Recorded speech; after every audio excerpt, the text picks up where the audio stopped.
Legends throughout the world have spoken of a race of giants that once walked the earth. The Holy Bible speaks about the offspring of the sons of God and the daughters of man. It is believed by some that these were the Nephilim, theorized to be gigantic in nature. Arguments have risen in the theological community for centuries as to what the Nephilim were, or if they were indeed the giants that seem to be described. However, what cannot be argued is that Judeo-Christian doctrines are not the only ones to speak of a giant human species. Who were these giants that once roamed the earth?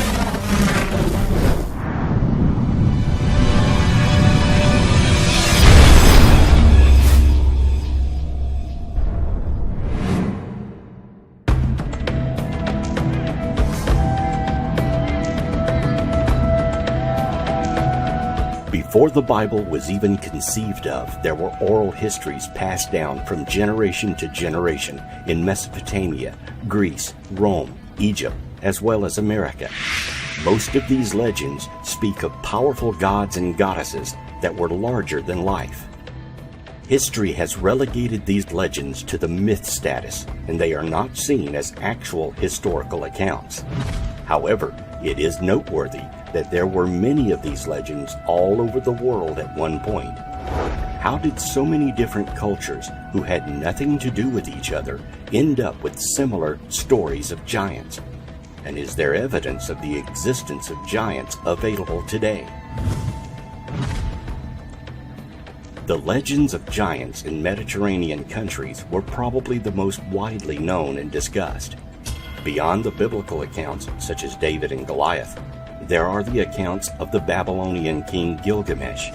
In stone tablets that have been recovered, there are images carved of Gilgamesh taking on a lion. And looking at the scale of the ancient carvings, it appears this man had to have been at least 12 to 15 feet tall, taking into consideration the size of the lion he is portrayed to have slain. Gilgamesh lived sometime between 2800 and 2500 BC. He is the main character in the Epic of Gilgamesh, a Mesopotamian poem that is considered the first great work of literature. In the epic, Gilgamesh is a demigod of superhuman strength who built the city walls of Uruk to defend his people and survive the Great Deluge. According to the Sumerian king list, Gilgamesh ruled his city for 126 years. Fragments of an epic text found in Maturin, the modern Tel Haddad, relate that at the end of his life, Gilgamesh was buried under the river bed. It is generally accepted that Gilgamesh was a historical figure, since inscriptions have been found which confirm the historical existence of other figures associated with him, such as the Aga of Kish. If Gilgamesh was a historical king, he probably reigned in about the 26th century BC. Where did Gilgamesh come from? In the Qumran scroll known as the Book of Giants, the names of Gilgamesh and Humbaba appear as two of the antediluvian giants. Could Gilgamesh have come from Atlantis, or be a direct descendant of antediluvian kings?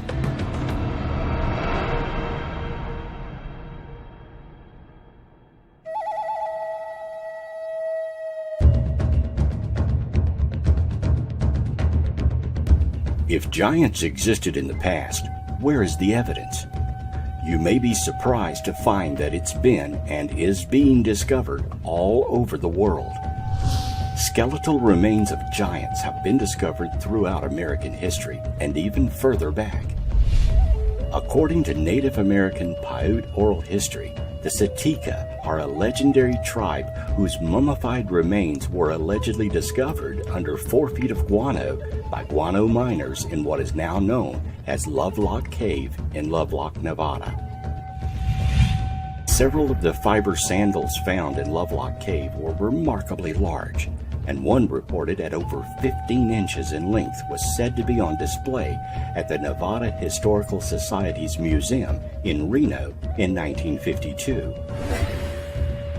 The Paiute tradition asserts that the Sitka people practiced cannibalism, and this may have had some basis in fact. During the 1924 excavation of the cave, a series of 3 human bones were found near the surface towards the mouth of the cave.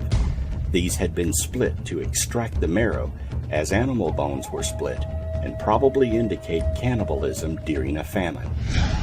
As reported in the Nevada Review-Minor newspaper on June 19, 1931, in February and June of 1931, 2 very large skeletons were found in the Humboldt dry lake bed near Lovelock.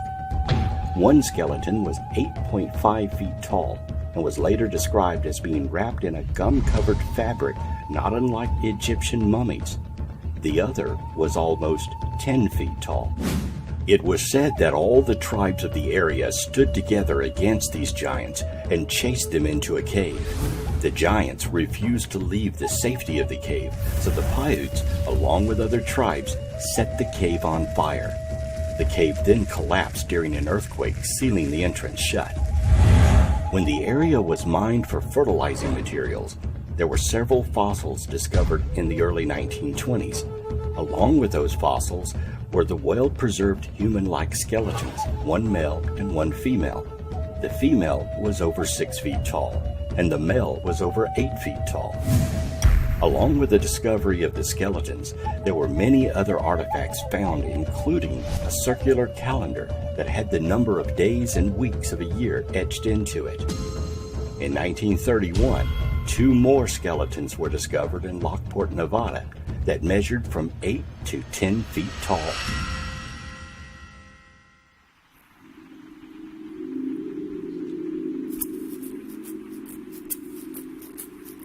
During the past few years, a huge controversy has emerged accusing the Smithsonian and a host of skeptics and archaeologists of covering up the discovery of hundreds of giant skeletons from Native American Indian mounds.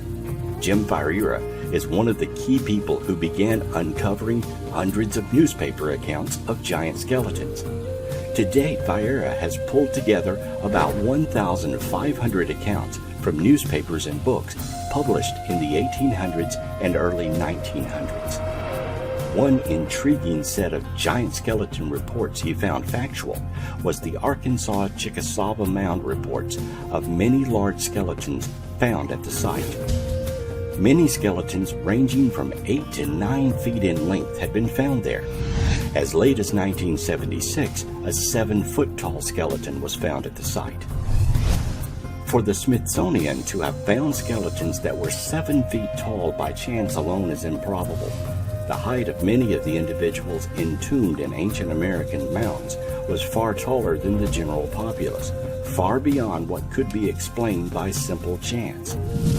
Why would the Smithsonian cover up such a find? Skeptics have related that the disorder of giantism probably was the cause of many reports, but they actually cite no evidence for this assertion. It is a weak attempt to explain away and dismiss the issue. Giantism is exceedingly rare, so rare there is no actual evidential statistics for it. America has less than 100 cases of giantism recorded in its history. In fact, the overwhelming vast majority of tall people today who's reaching or approaching 7 feet do not have the disorder of giantism. The actual percentage of modern humans who reach 7 feet in height is 0.00007%. In the ancient world of America's mound builders, the percentage of the population that reached 7 feet in height would have been much lower. Skeptics claim that freezing and thawing make skeletons so big they might look like a giant. It was found to be completely wrong and baseless. Modern paleopathology texts and sources relate that buried bones that freeze can shatter, and most buried bones actually lose mass. They get smaller. There are also a host of Native American legends that were reported to ethnologists detailing a race of giants who invaded the regions where mounds were found. These giants became the leaders and priests of the tribes. Over time, these ruling people, chosen through heredity, became corrupted and were exterminated.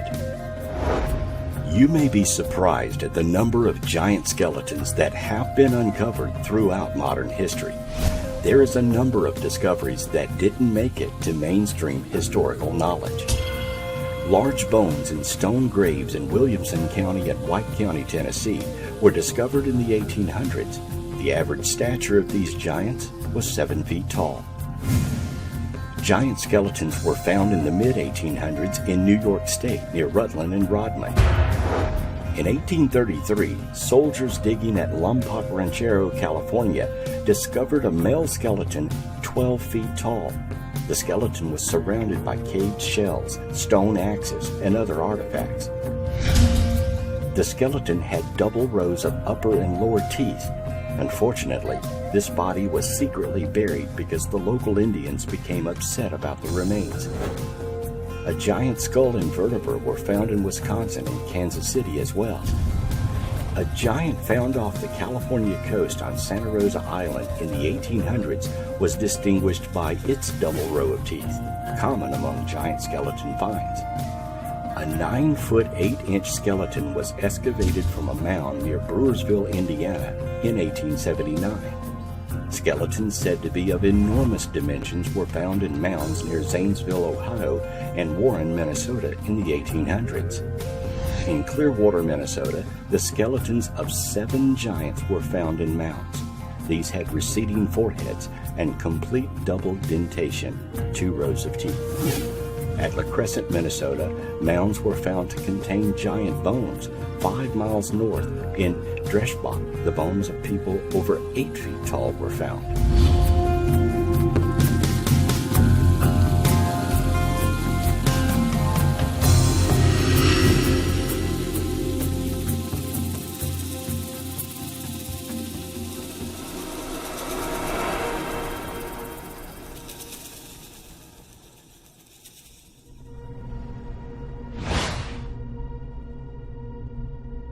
In 1888, 7 skeletons ranging from 7 to 8 feet tall were discovered.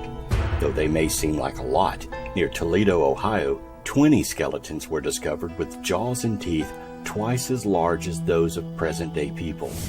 The account also noted that odd hieroglyphics were found with the bodies. The aforementioned miners in Lovelock Cave, California, discovered a very tall red-haired mummy in 1911. A local native has a dress made from the hair of one of the giants from this area. In 1931, skeletons from 8.5 to 10 feet long were found in the Humboldt Lake bed in California. And in 1932, Ellis Wright found human tracks in the gypsum rock at White Sands, New Mexico. His discovery was later backed up by Fred Arthur, supervisor of the Lincoln National Park, and others who reported that each footprint was 22 inches long and from 8 to 10 inches wide. They were certain the prints were human in origin due to the outline of the perfect prints coupled with a readily apparent instep. During World War II, author Ivan T. Sanderson tells of how his crew was bulldozing through sedimentary rock when it stumbled across what appeared to be a graveyard. In it were crania that measured from 22 to 24 inches from base to crown, nearly 3 times as large as an adult human skull. Had the creatures to whom these skulls belonged been properly proportioned, they undoubtedly would have been at least 12 feet tall or taller. In 1947, a local newspaper reported the discovery of 9-foot-tall skeletons by amateur archaeologists working in Death Valley.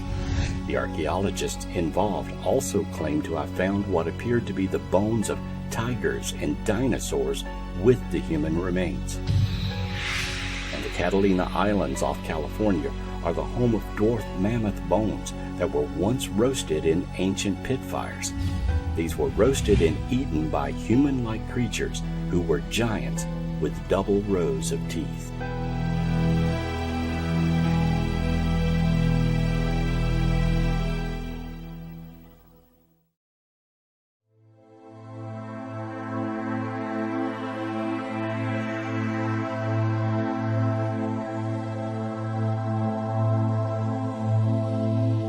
One fact that continues to surface in the discovery of giants is the reports of skulls having more than one row of teeth.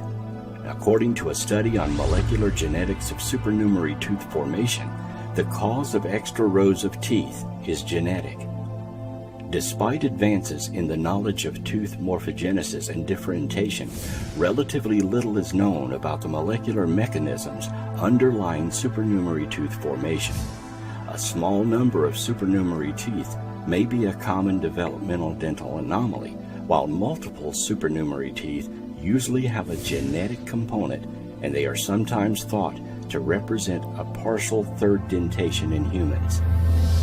Mice, which are commonly used for studying tooth development, only exhibit one dentation, with very few mouse models exhibiting supernumerary teeth similar to those in humans. Activation of APC or forced activation WNT can signal results in multiple supernumerary tooth formation in both humans and in mice, but the key genes in these pathways are not very clear. Analysis of other model systems with continuous tooth replacement or secondary tooth formation, such as fish, snake, lizard, and ferret, is providing insights into the molecular and cellular mechanisms underlying successional tooth development and should assist in the studies on supernumerary tooth formation in humans. But scientists say this information, together with the advances in stem cell biology and tissue engineering, will pave ways for the tooth regeneration and tooth bioengineering. Though having two rows of teeth is not uncommon, the specific genetics of giants would probably be a specific trait to this line of human development. Along with the reports of double rows of teeth, extra digits in the hands and feet are sometimes reported. Along the Illinois River in a cave, a priest claimed he found prints in rock. The larger representation of the human foot was 14 inches and had 6 toes instead of 5. Morris's Universal Geography, according to the priest, gives this account of a number of tracks or foot impressions found in rocks in the mountains of Tennessee. Along these were a number of tracks representing human feet, and they uniformly had 6 toes on each foot.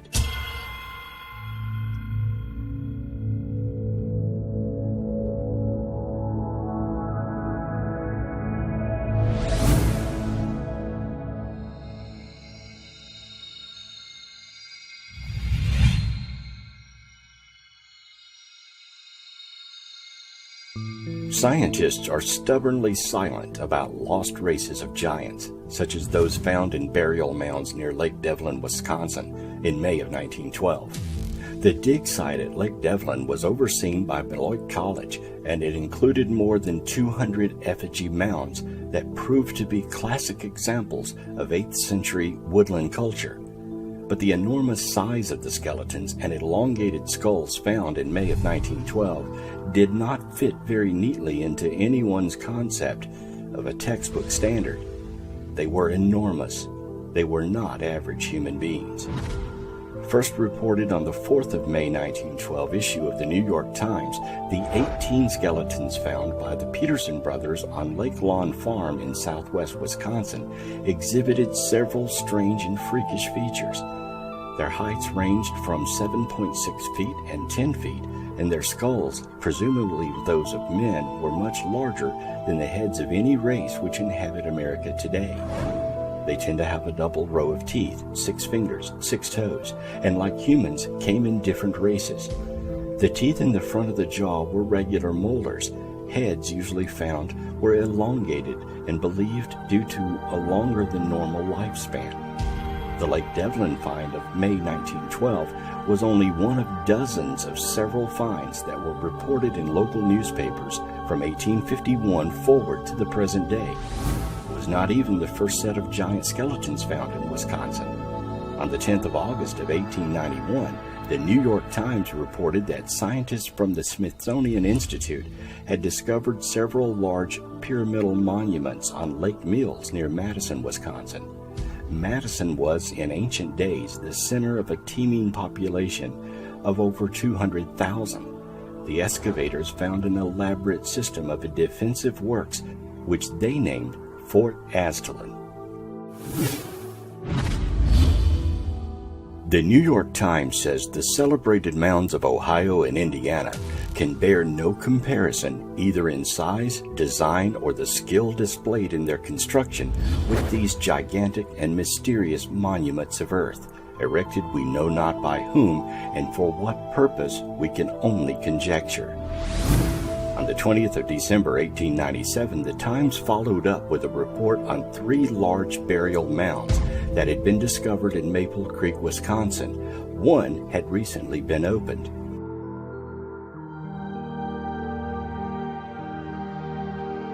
In it was found the skeleton of a man of gigantic size.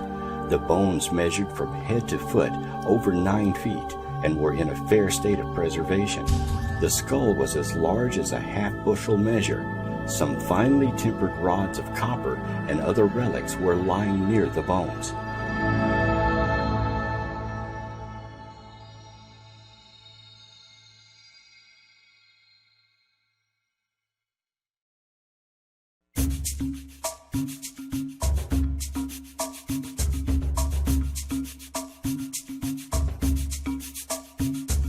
Giant skulls and skeletons of a race of giants have been found on a very regular basis throughout the Midwestern states for more than 100 years. Giants have been found in Minnesota, Iowa, Illinois, Ohio, Kentucky, and New York, and their burial sites are similar to the well-known mounds of the mound builder people. The spectrum of mound builder history spans a period of more than 5,000 years, a period greater than the history of ancient Egypt and all of its dynasties. Most scientists believe that we have an adequate historical understanding of the peoples who lived in North America during this period. However, the long record of anomalous finds like those at Lake Delavan suggest otherwise. The January 13, 1870 edition of the Wisconsin Decatur Republican reported that 2 giant well-preserved skeletons of an unknown race were discovered near Potsy, Wisconsin by workers digging the foundation of a sawmill near the bank of the Mississippi River. One skeleton measured 7.5 feet, the other 8 feet. The skulls of each had prominent cheekbones and double rows of teeth. A large collection of arrowheads and strange toys were found buried near the remains. While a normal-sized skeleton of a supposed mound builder is on display at the site of several large pyramidal monuments near Madison called Aztalan State Park, the Goliath remains of Wisconsin's giants have vanished, along with the hundreds of other discoveries throughout the Midwest. Why? Is there some conspiracy to hide these giant artifacts from the public? Giant skeleton finds have not made the local or national news much since the 1950s for the most part. It seems the opinion is that they fear that people would question evolution.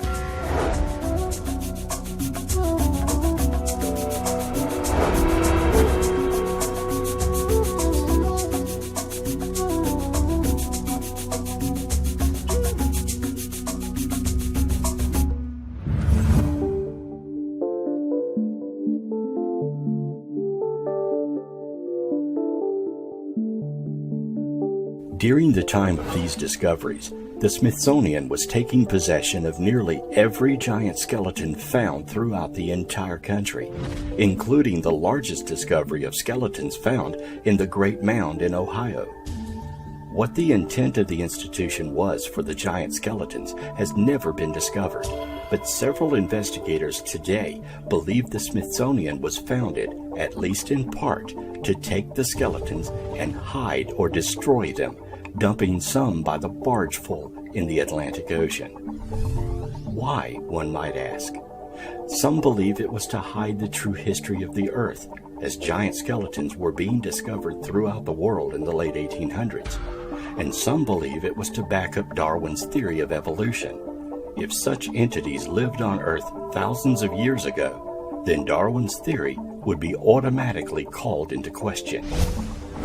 Never included in history books is the fact that every Native American tribe in America tells the same tale of having to fight and kill the giants because they were man-eaters and were decimating the native tribes.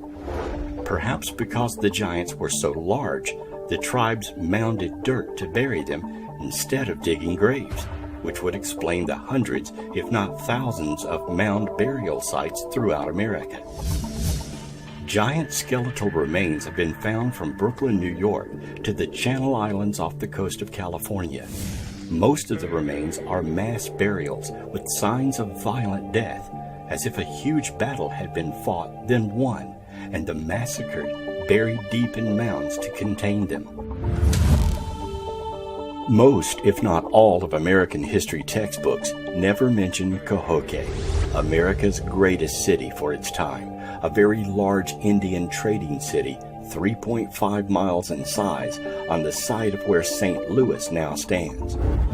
It was built about the same time of the Mayan culture and was surrounded by 120 pyramids and farmland.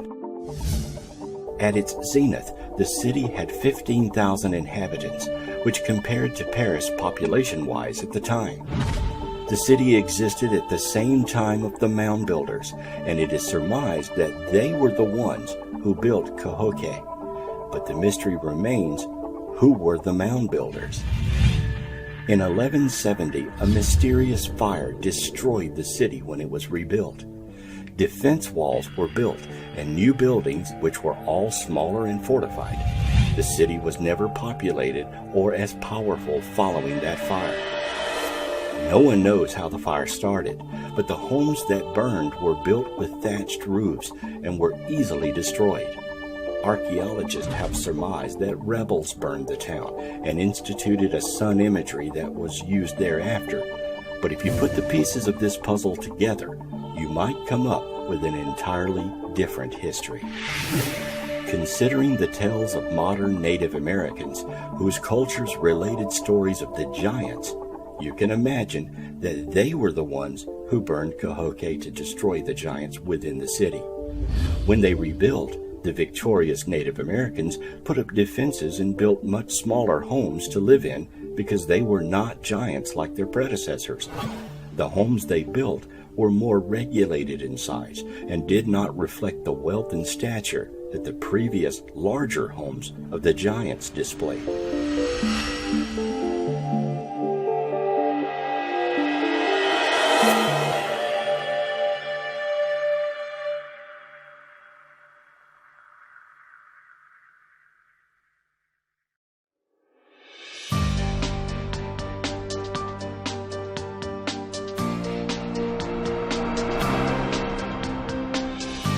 David Cusick, a Tuscaroran Indian, wrote in 1825 about a giant tribe called the Ranawakadwa in the Ohio Valley.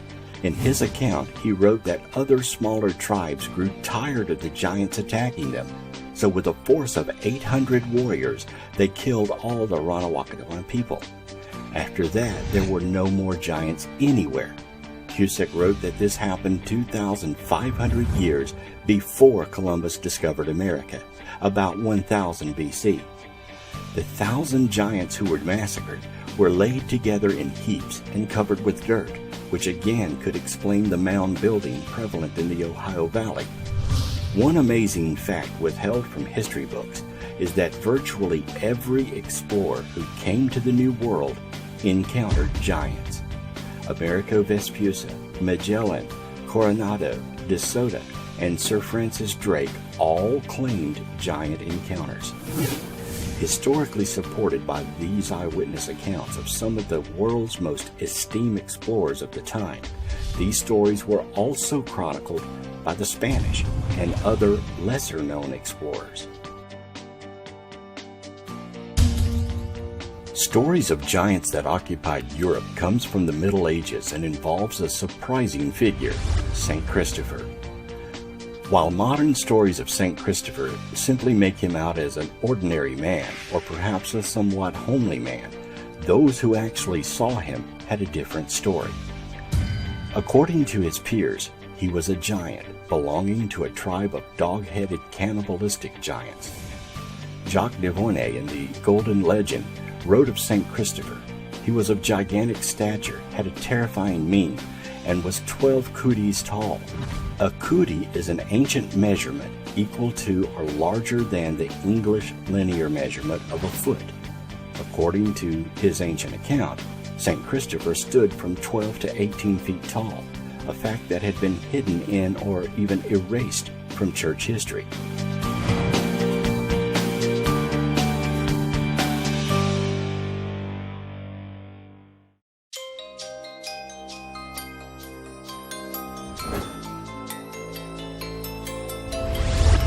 In humans, giantism is usually caused by a tumor on the pituitary gland of the brain. It causes growth of the hands, face, and feet. In some cases, the condition can be passed on genetically through a mutated gene.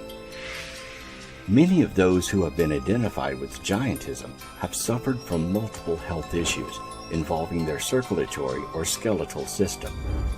Hypersecretion of growth hormones causes giantism in children and adults. Reports of giantism exist throughout history, with some nations and tribes taller than others. The giants of Crete are listed in various historical sources, beginning with Titan, a Greek mythological giant, and including giantess, after whom giants and giantism are named. Rhodes is another island where giants were said to have lived, with the Colossus of Rhodes, a giant statue of a giant patron god Helios. Goliath, a giant mentioned in the Bible, was a Philistine warrior who was slain by David in a battle between the Israelites and Philistines. A member of Goliath's family is also recorded as having 6 fingers on each hand and 6 toes on each feet. The Nephilim, who are generally accepted to be giants, were the offspring of the sons of God and the daughters of men before the deluge, according to Genesis. The name is also used in reference to giants who inhabited Canaan at the time of the Israelite conquest of Canaan, according to Numbers. A similar biblical Hebrew word with different vowel sounds is used in Ezekiel to refer to dead Philistine warriors. Cotton Mather believed that fossilized leg bones and teeth discovered near Albany, New York in 1705 were the remains of Nephilim who perished in a great flood. However, paleontologists claim these are mastodon remains.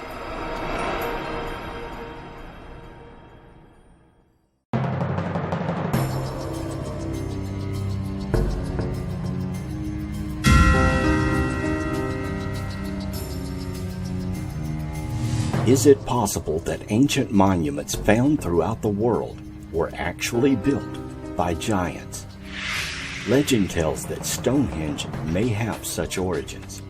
According to Geoffrey of Monmouth, the rocks of Stonehenge were healing rocks called the Giant's Dance, which giants had brought from Africa to Ireland for their healing properties. The 5th century king Aulus Ambrosius wished to erect a memorial to 3,000 nobles slain in battle against the Saxons and buried at Salisbury, and at Merlin's advice chose Stonehenge. The king sent Merlin, Uther Pendragon, and 15,000 knights to remove it from Ireland, which it had been constructed on Mount Killarus by the giants. They slew 7,000 Irish, but as the knights tried to move the rocks with ropes and force, they failed. Then Merlin, using gear and skill, easily dismantled the stones and sent them over to Britain, where Stonehenge was dedicated. It is said that these kings were buried inside the giants' rings of Stonehenge. America also has a Stonehenge, dating back over 2,000 years. America's Stonehenge, sometimes referred to as Mystery Hill, is an archaeological site consisting of a number of large rocks and stone structures scattered around roughly 30 acres within the town of Salem, New Hampshire, in the northeast United States. Carbon dating of charcoal pits at the site provided dates from 2000 BC to 173 BC, when the area was populated by ancestors of current Native Americans. In archaeological chronology, this places indigenous use of the site either into the late Archaic or the early woodland time periods.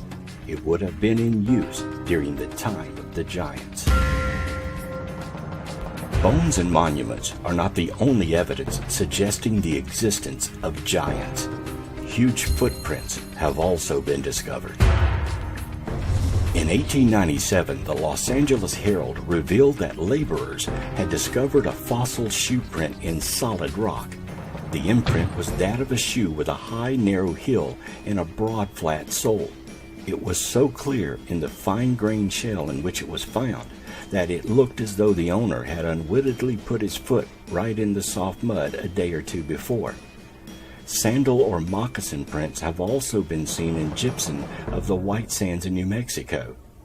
Ellis Wright in 1932 found tracks of human form as large as 22 inches long.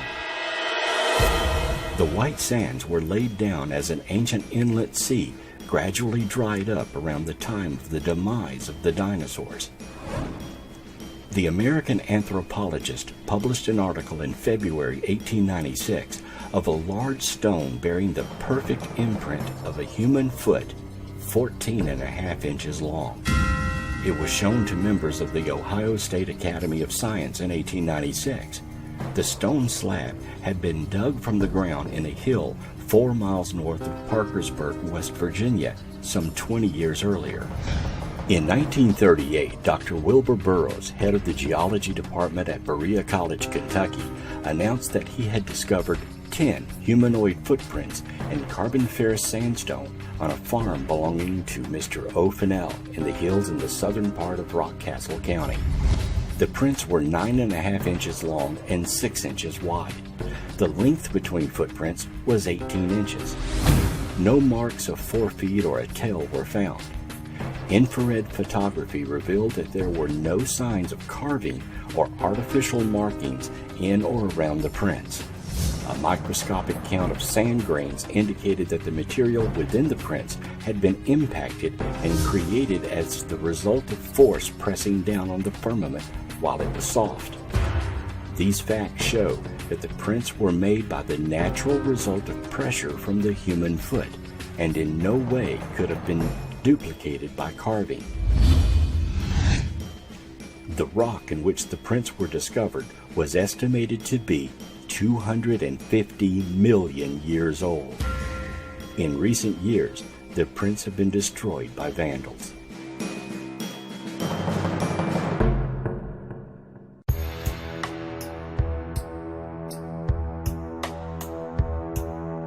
Giant tracks, seemingly made by a human being, were found by a government tracker in the Alcala Flats area of the Great White Sands, New Mexico in 1931. A year later, a party of 4, including O. Fred Arthur, supervisor of Lincoln National Forest, set out to investigate the tracks with the government trapper Ellis Wright as their guide. They found 13 imprints crossing a relic desert basin in the easternmost foothills of the San Andreas Mountains. Despite the great size of the tracks, the investigators were convinced they were human, for the prints were perfect, and even the insteps were plainly marked. Oval-shaped, the prints are 16 to 22 inches long and 8 to 12 inches wide, with a distance between strides of about 5 feet and a separation in width of 2 feet. In 1882, huge footprints, strongly resembling those of a human wearing shoes, were found in a layer of sandstone in the yard of the state prison near Carson City, Nevada, during digging operations. The prints were between 18 and 20 inches long and approximately 8 inches wide. The stride was about 3 feet, and the distance between the left and right tracks, the straddle, was about 19 inches. Since the size of the prints and the age of the rock at the layer they were discovered, 2 to 3 million years old, argued against a human or even a humanoid origin, the prints were ascribed to a more acceptable origin, the tracks of a giant ground sloth. It's thought that these animals could stand upright, but only by using their tails for additional support. However, no tail track was found at this site. It was also suggested that perhaps the animal was walking on 4 feet and that its rear legs were landing exactly in the tracks left by its front feet, thereby creating the impression of a biped. but this fails to account for the fact that the tracks show no toe marks and appear to be sandals.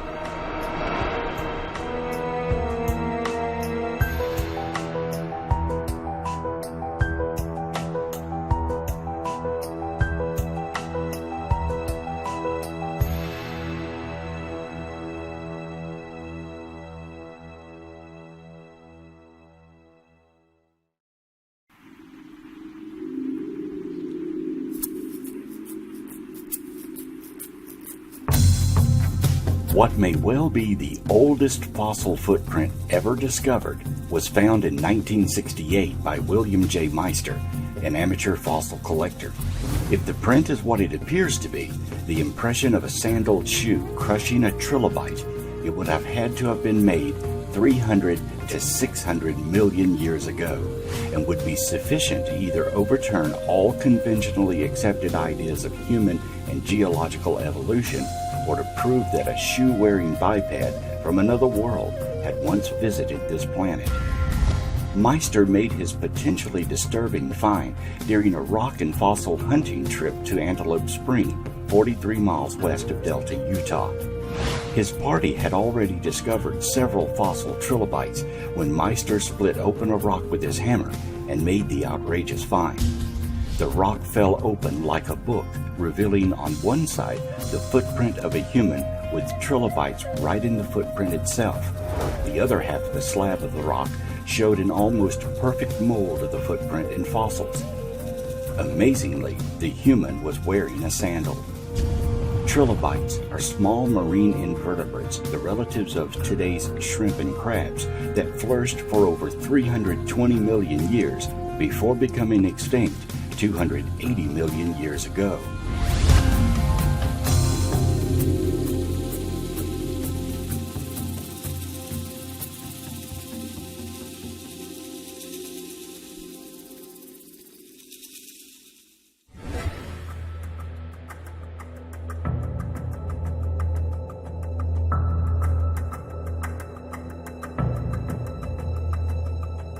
If giant footprints are not enough to convince even the most hardened skeptic, then giant tools and artifacts might not budge their restricted perceptions either. However, consider these. In June 1936, Max Hahn and his wife Emma were on a walk when they noticed a rock with wood protruding from its core. They took the rock home and later cracked it open with a hammer and chisel. What they found within seemed to be an ancient hammer.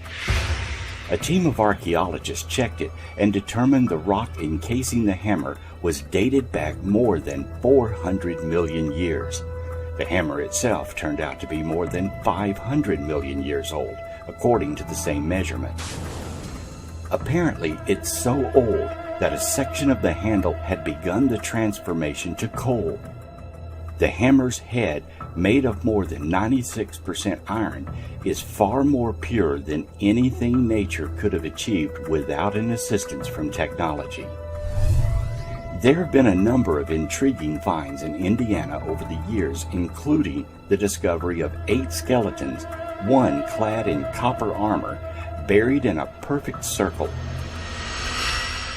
In 1888, the Logan Greys, a military group led by A.M. Jones, were conducting military exercises on a small island on Eagle Lake near Warsaw, Indiana. Under a flat stone, they discovered a hole that led to an entrance to a secret cave that was 25 feet long, 15 feet wide, and 8 feet deep. Inside was the skeleton of a 6'9" giant, buried next to a stream that led to what was called a sacred pool. In 1889, near Kewanna, standing stones were found on a mound, and underneath, another giant was unearthed. While in Whitlock, Indiana, another giant was found in association with a group buried in a seating position.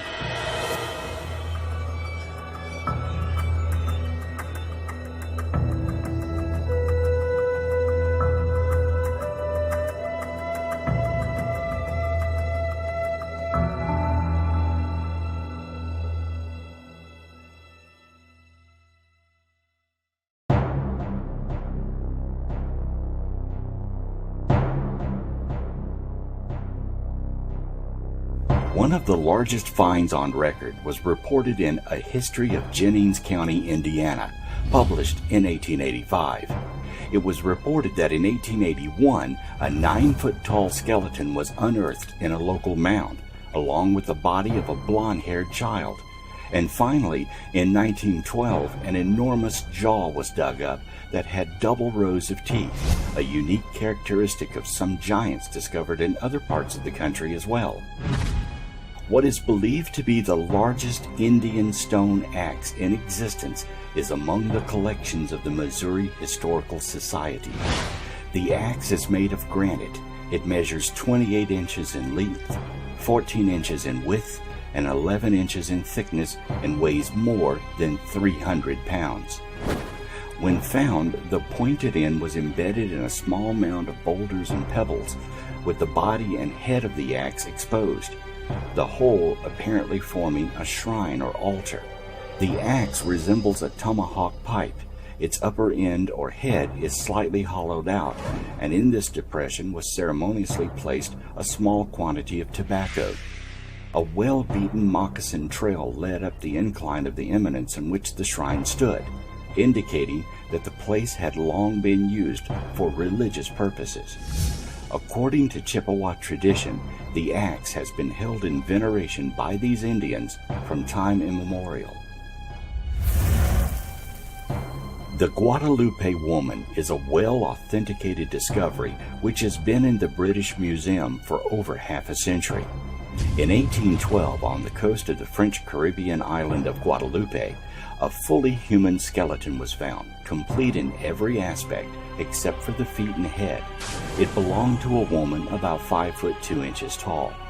What makes this of great significance is the fact that this skeleton was found inside extremely hard, very old limestone, which was part of a formation more than a mile in length. Modern geological dating places this formation at 28 million years old, which is 25 million years before modern man is supposed to have first appeared on Earth.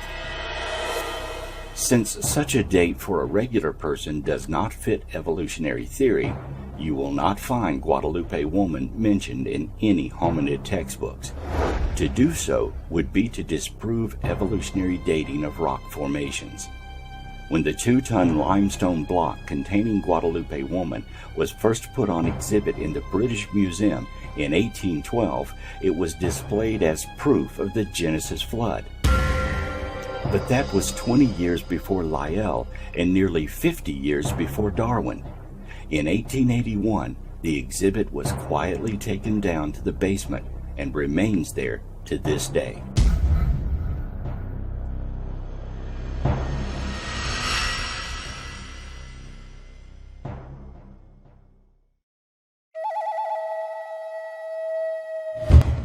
Many giant skeletons have been found in or near Native American mounds and burial places. Native Americans have many legends regarding giants. Here are just a few.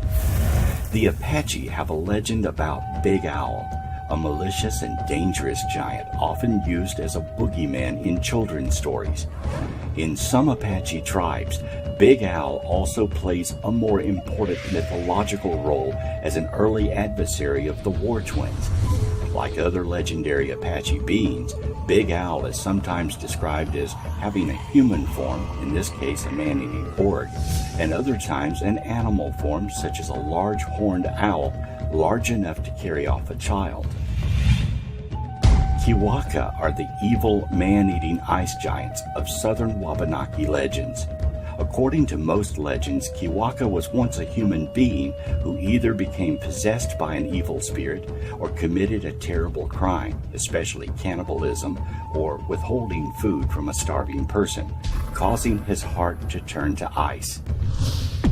In some Abenaki legends, the stone giants were not transformed humans, but primordial man-eating monsters defeated by the cultured hero Tlaskabi. Kalowa is a kind of hairy man-eating orc from Creek mythology. Some recent Creek storytellers have translated it to gorilla. The Lofa is a malevolent orc-like monster of Chickasaw folklore. His name literally means flayer or skinner, a reference to his gruesome habit of flaying the skin from his victims. In some legends, he attempts to abduct Chickasaw women. He is sometimes described as a giant, and other times as a large, hairy, smelly man, leading some people to associate him with the Bigfoot legend. Moshop is a giant who is the culture hero of Mohegan and Wampanoag tribes, sometimes referred to as a transformer by folklorists. Moshop is strongly associated with whales. In most tribal traditions, he would catch whales to feed the people, and in some stories, Moshop and his children eventually transform into whales themselves. Moshop has a wife named Squanit, who is a powerful medicine woman of the little people.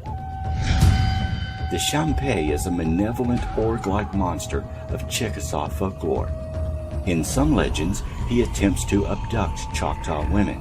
In others, he is a man-eater. He is sometimes described as a giant, and other times as a large, hairy man, leading some people to associate him with the Bigfoot legends as well.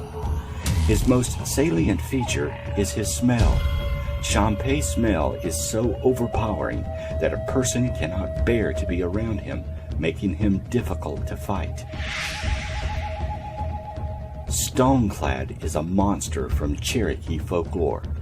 Details about Stoneclad vary from telling to telling.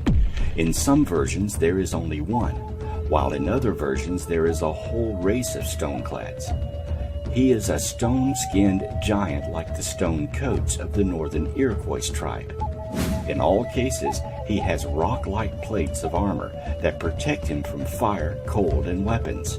He's defeated only through sapping his magical power by destroying his talismans.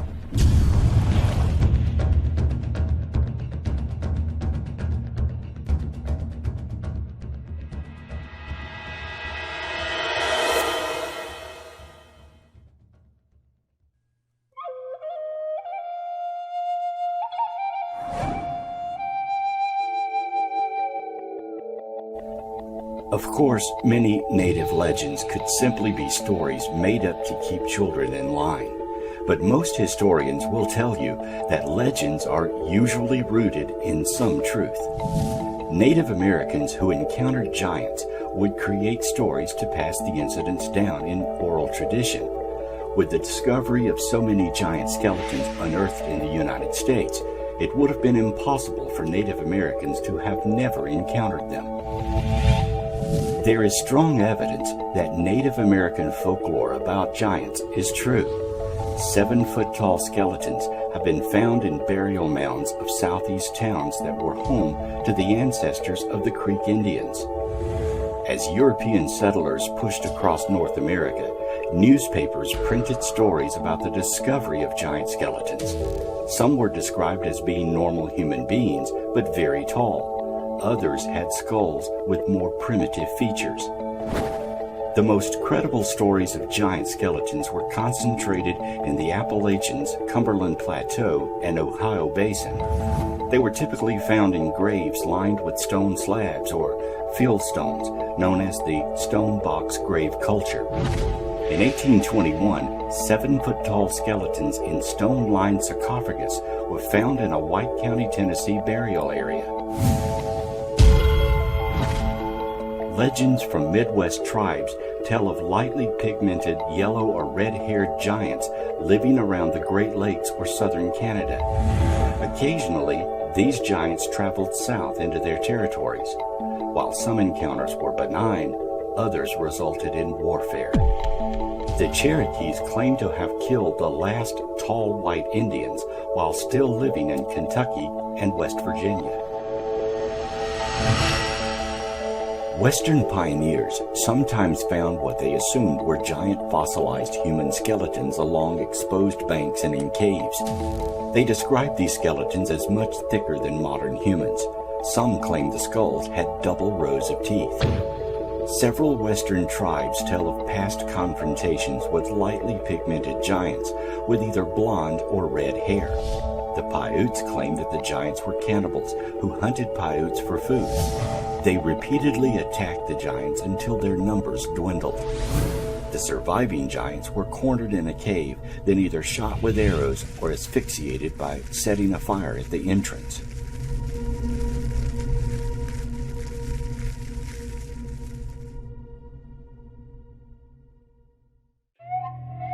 In 1754, George Washington was colonel of the Virginia Colonial Militia. When hostilities broke out with France, he supervised construction of Fort Loudon in Winchester, Virginia. Laborers digging the fort's foundation uncovered a cemetery of 7-foot skeletons and what appeared to be Native American artifacts. The skeletons were viewed and reported by Washington. It is not known what happened to them. This discovery gives credibility to reports of 7-foot-tall skeletons discovered in West Virginia, Kentucky, southern Ohio, and southern Indiana. Thousands of years ago, giants roamed the West. Their crude camps and ferocious ways terrorized the early native settlers that had wandered across the land bridge into the North American continent and traveled south and westward into what later became the West and Great Southwest of the United States. Tribes still speak of these ancient days when their ancestors fought desperate battles against the marauding, loping giants, some towering 12 feet tall or taller, that roamed the land, viciously attacking settlements, brutally carrying off screaming women and wailing children for food.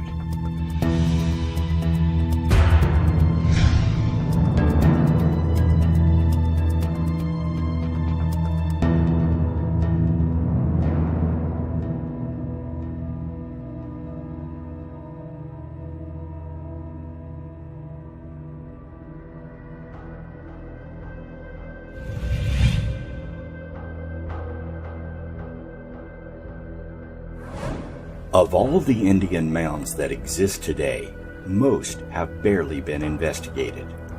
The few gigantic skeletons found in some have been dismissed or suppressed as aberrations. 10 and 12-foot humans do not fit dogmatic theories. Usually, when giant skeletons are found, they're laughed off as hoaxes. Unfortunately, orthodox science has too much to lose by investigating the mounds thoroughly. Archaeologists cannot deny that the mound builders are real. What they deny are the things sometimes discovered inside the mounds. Over the past century and a half, it's been revealed again and again that some of the mounds and the small pyramids are the burial grounds of huge men, often 8 feet or taller, that had a very sophisticated culture. Some of the giants have been found wearing intricate leather armor and have been buried with swords. One such giant was found near Spiro Mound in Oklahoma during the 1930s.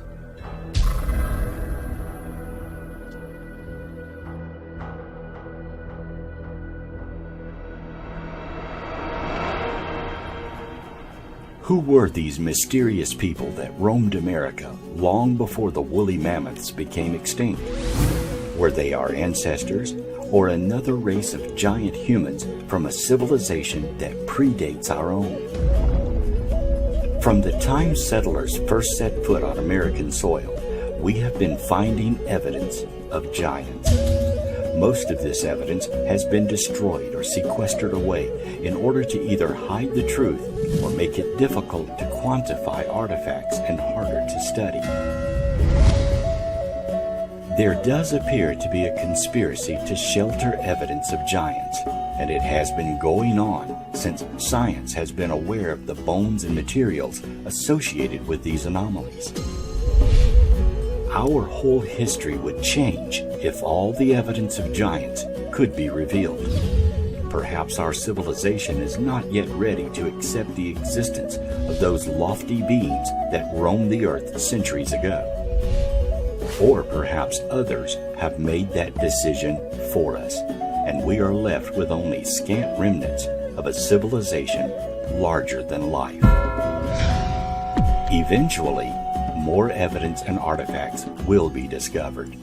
Perhaps then we'll have a more complete picture of our gigantic history.